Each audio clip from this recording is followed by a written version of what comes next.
வாழ்க்கையெல்லாம்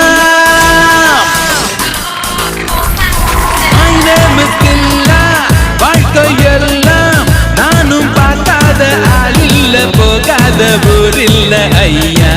நல்ல நண்பன் இல்லை என்றால் எங்கு போனாலும் விடமாட்டேன் நானாக தொடமாட்டேன் ஐயா